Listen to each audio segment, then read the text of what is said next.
Welcome back to Break Brad. This is likely not the first episode you're seeing of this series, but it's the first one I'm recording. And that's because I was going to record the Flat Earth one first, but I'm so irritated right now that I had to record one. Because this is the point of this series. It's for me to rant about stuff that annoys me. And, oh my god.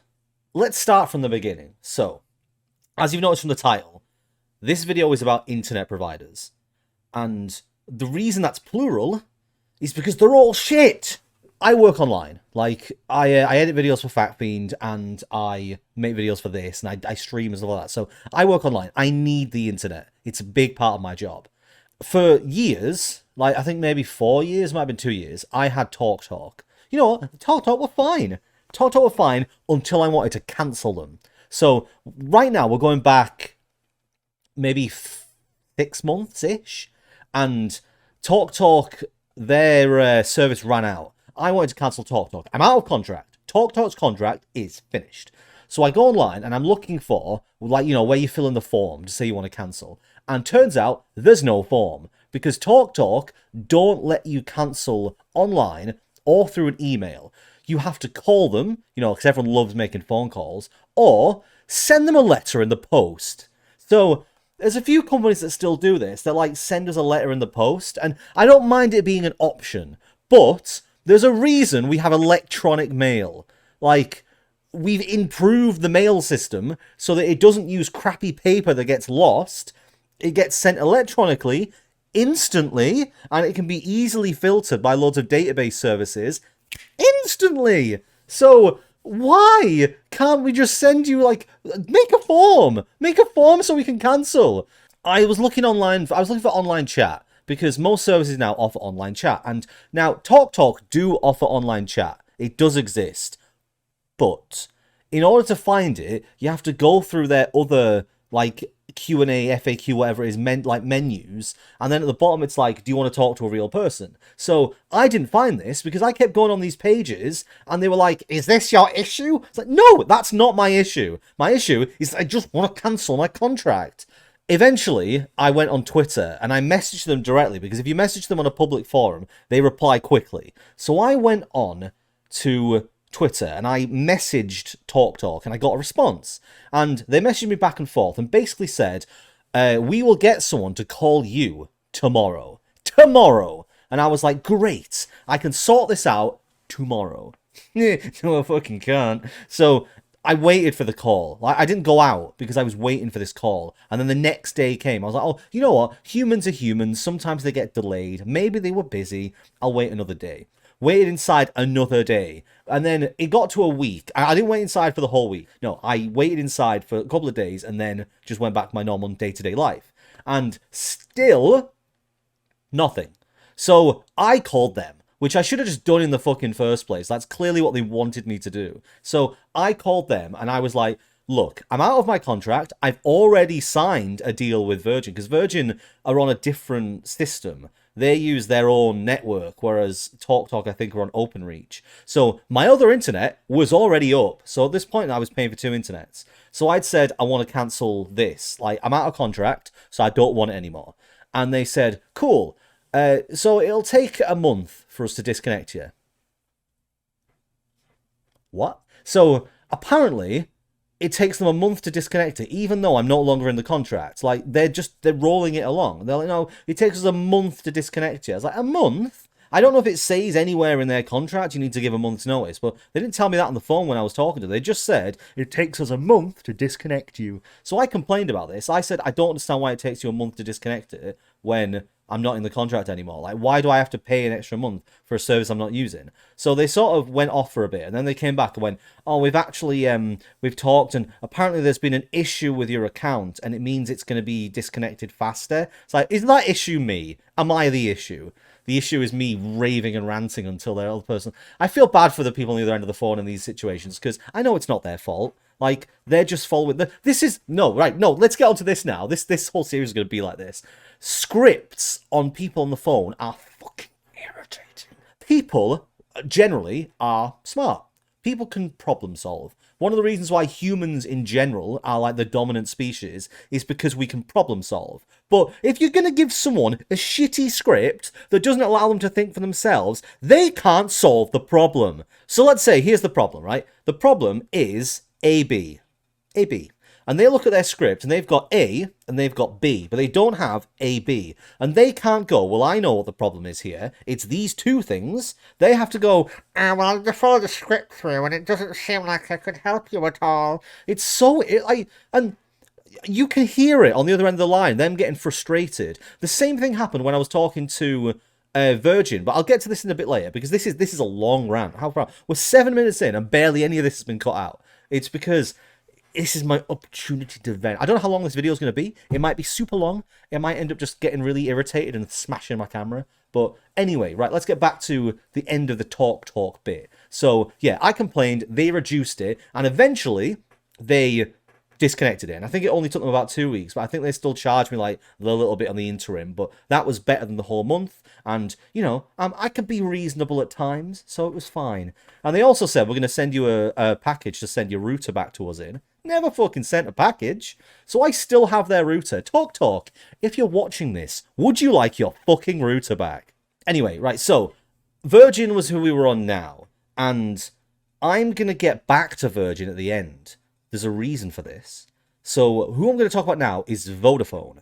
Right, I've moved into a new flat. That's where I am now. And Virgin, who I was on the service with, don't cover this flat. So I had to find a different provider. So I went through the various websites to look at like comparisons for providers. And the cheapest one for the best deal for me is Vodafone. I was like, okay, never been with Vodafone before, but I imagine like, you know, they're a big company. They've probably got decent service. Be fine. So I went through their form and I signed up. Signed up for Vodafone, got the deal down, everything. Great, getting emails through, you know, it's sorted. The only problem was it takes them 2 weeks to set it up. And it's annoying because I need the internet for my job, but I get that maybe there's some kind of red tape there that, like, I'm not going to complain. Like, it could be just there's a big queue and they've got, like, it's fine. I can live with that, right? So I get a phone call when I'm in Tesco. Is it Tesco? No, Sainsbury's. That's not important to the story. I get a phone call while I'm out shopping and the person's like, oh, can I talk to you about your package for a while? That sounds a bit kinky, doesn't it? You'll talk to you about your package. No, can I talk to you about your internet provider, what you've signed up for? So they told me that my order that I'd put in had been rejected. And I was like, why? What's wrong with it? They said, oh, well, apparently there's some sort of issue with the installation date I'd chosen and their availability. So they just cancelled the whole thing. And this doesn't make sense to me. Like, they just put it on a different day. Yeah, they were like, you're going to have to put it through again. So I was like, well, so you want me to go through the same form again and just resubmit it? She went, yeah, fine. Like, I can survive without the internet for a little bit longer. I got a text from Vodafone the next day saying, we have set up your direct debit. How? When you've rejected my application. So I don't know now if I've got the account set up or if I don't. So at this moment in time, because there might be a sequel to this bit where I do another rant, but at this moment in time, I don't know if I've got the internet even set up, because they've said they've set up the direct debit, but then they've told me it's cancelled. And if I follow the email through to like the package thing, it says it was rejected. So if it was rejected, then why have you set up a direct debit? Anyway, I basically need to go through the form again, and it's taken me a few days because I've got no internet. What do they expect people to do if they don't have data? They must expect people to somehow, do you go to a Vodafone shop? Maybe I should do that. Maybe I should see if there's a shop nearby and just walk in and be like, I'm not leaving till it's fucking fixed. Or maybe I should send them a letter. Yeah, so today, the reason I'm so annoyed today is because this morning, literally less than an hour before recording this, I set my phone to use the hotspot, and I was like, all I'm going to do is go through the Vodafone form. That can't use too much data. It's a form. It's just a basic web page, and you put text into it. Oh no, you sweet summer child, Brad. I got halfway through the form and I checked my phone and it had used half of the data I had left. And obviously I don't have a huge amount of data on the phone. I've also used up most of it because I've had no internet. So I've been using it for everything, like setting up all bills and all that kind of shit and going through stuff. And even like hotspotting to do like I've got my tax return at the moment I'm doing, so I have to use the data for things. This takes me on to the next annoyance, because it's not even over yet. For this morning, in fact. Next annoyance, EE. So, my phone, turn the line here to show it. My phone is an EE phone. I was like, okay, there's a chance I might need to buy more data, because my contract has always been like from the start of the month to the end of the month, that's how much data you have. And at the moment, I've used up nearly all of my data. So I thought, you know what, maybe I'll have to buy a little bit more so I can just, maintain till the end of the month, right? So I open up the EE app, and they're like, oh, you need to sign up. It's like, oh, okay, well, I guess I just haven't signed up yet. Even though I've had the phone for like 4 years, apparently I haven't signed up yet. You have to go on the internet to sign up. So you go through the forms, you sign up and everything, and it gets to the third page, and it's like, add your device. So, okay, added my device, put my number in, pressed enter, they sent me a security code, I put the security code in, and went through with that. Fine. I go to look at the data section, and I want to see how much is it to buy a bit more data. And it says, you cannot buy data because you are not the account holder. Yes, I am. Of course I fuck it. It's my phone. It's mine. And I set up the account and I'm logged in with those details. Why am I not the account holder? So on their forums, they say, in order to set yourself as the account holder, you have to go into the account bit and then tick the boxes. And then that's it. So I try and get to the account page, and I really tried. But it just keeps sending me back to the register your device page. And I'm like, but I've registered my device. You know I've done it. I've logged in on the app. So I tried to do it again and register the device, and it just comes at the bottom saying, this number has already been registered with the main user. I know! It's me! So I don't know why I can't get on it. So now I can't do anything with it. I can't get any data because it won't let me because I'm not the account holder. It's like on a computer when they're like, you're not the admin. It's like, I'm the only one who fucking uses the computer. Of course I'm the admin. So anyway, I can't get any more data on my phone. So that's basically where I'm at the moment. Like, I have got no internet because they're taking ages to like sort this thing out. So I need to go and put the form through again and just see what happens. Like, if they start charging me twice, get ready for another rant. I can't get any more data from my phone, but I might need to go to the eShop anyway, so I might ask about it when I'm there, and maybe they can fix it. Or maybe they'll just follow a script. Oh, we can't sort this. You're going to have to call our helpline or send them a letter. This is obviously a long rant, and I was saying like maybe I'll do a part 2. So if anything else happens wrong, I'm going to do another part. But before I end, I want to shout out a good company, good customer service. And a lot of people have complained to me that they did not get good customer service from Virgin. I did. So I think it's only fair that I talk about that service, because I don't want to just be the one who moans about everything. I want to give credit when something goes well. So when I was moving flat, I realized that the place I was moving to didn't have Virgin, because like I said, they're on a different network. So you have to contact Virgin and be like, I need to cancel my account. But the problem is I had an 18-month contract, and I'd only been in that contract for about 4 months. So they have an early cancellation fee, and it's a lot. Like, if they had gone through, it would have been about 280 quid. Like, it was a lot of money. But they do say, if you're moving to somewhere that doesn't have our coverage, we'll refund you that fee. So I was like, okay, I guess I can look into that. So the only problem I had with Virgin was that their online talk, like, it was the whole script thing. It took me ages to get the answer out of the person I wanted. All I wanted to know was, if I can give you proof of address, like it says in your form, will I get my refund? Because I didn't know that maybe the way it worked was that they say, I chose to go to a place that didn't have their service, so it's my fault, as opposed to they don't provide anything where I'm going. So all I wanted to know was that, like, would I get my money back if I proved that I was going to somewhere that they didn't support? And the guy I was talking to said yes. So they said basically they're going to charge me whatever it was, 280 odd quid, if I don't send them proof of address in time, and they're also going to charge me, I think, 40 quid if I don't send my router back, right? So they sent me the thing to send the router back within a few days, and I got, I wrapped it up, I sent it off. They sent me a text to say, we've received your router, knocking that off the price. And then I also took a photo of my tenancy agreement, sent that to them. Within a few days, sent me it back. Your proof of address is valid. We will take off the early disconnection fee. And I don't think like my contract has fully ended yet, so I'll need to obviously double check and make sure they're not going to take all my money. But as it stands, great service. Wasn't my fault that they don't provide internet for my address. So They gave me the money back, and the route of return was piss easy. I just had to take it to a Collect Plus point. So Virgin, if anyone from Virgin's out there listening, thank you for actually giving me decent customer service. Like, a few other places are like that as well. When I had to deal with British Gas, it was super easy. I went through a form to tell them I was moving out of somewhere, and I had to give them my final readings. And I was in a chat with somebody, and the chat just disconnected out of nowhere. And I was really irritated because I had to wait in this chat queue for ages. But within a few minutes, I got an email through from someone from British Gas saying, sorry, we've been disconnected. This is the information I need. Just send it through the email and I'll get it sorted for you. Great customer service. Like, this is the thing. And this is why it's so irritating. So I've already said, like, I try not to blame the people. It's not their fault. And they're told to read these scripts. And I do feel sorry when people get angry and start yelling at staff. Like, I've been in customer service before, and it's unfair when a person gets blamed for everything because it's not their fault. Like, somebody else higher up has made a shit decision and they have to live with it for their day-to-day lives.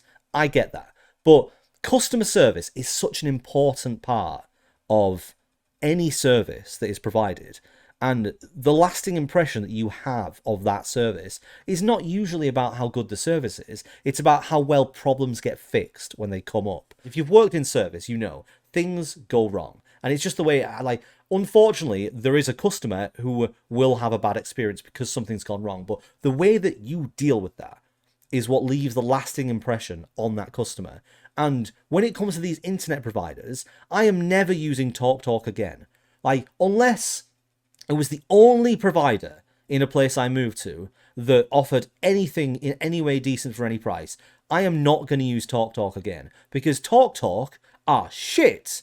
And the reason I think they're shit, I had their service for over 2 years and never had a problem. The reason I think they're shit is because their customer service is so lacking. Like, not only can you not get in touch with them easily to cancel a contract, but also the people on Twitter told me I'll be called and then I didn't get called. Obviously I've not even got the Vodafone one set up, but I'm a little bit like, but I understand that some issues happen and I'm not going to question it. All I need to do is fill a form in. It's not too much of an issue. The EE one is just irritating because I'm clearly the account holder, but I've been locked out of doing things on my own account because they're shit. Like I said, that's what gives you a terrible impression of a company. And it's the same anywhere you go. Like, you're always going to remember the bad service you get and rarely remember the good service you get. So companies need to make more of an effort to remember that the customer-facing side of the business is really important. And they need to actually put some effort in. They need to think about how to not piss me off. This has been Break Brad. If you haven't watched the other one, if this is the first one you've watched, this is a new series on the side channel where I'm, like I said, I rant a lot. I get on a lot of these long rants about things that irritate me. And what it tends to irritate me is lack of common sense. Is like the reason the Flat Earth one is the first one is because Flat Earth is just the epitome of idiots being idiots. Yeah, the whole point of the series is for me to rant. If you have any ideas of anything that is just genuinely irritating that needs to be ranted about, let me know in the comments. And we also, sign up for the Patreon. There might be extras occasionally from this series if I go on a side rant that I don't even keep in the video. Like, I don't even think I've covered this properly. Like, I've just recorded for 20 odd minutes, and I don't even think I've covered it properly. I don't even think I've been angry enough for how irritating it's been. And I'm definitely going to miss things out of what happened because that's just the way it is. Let me know in the comments if you have also had issues with internet service providers and let me know about them because maybe at some point I can rant about other people's annoyances. I think that'll be quite fun, reading out how irritating some service can be. No, I never know how to close videos off. Like, Nisha's got it easy now. She can just shout outro when it's done. I can't do that. That's not my thing. What can I do? What can I be? Maybe I'll just cut myself off in the middle of a sentence.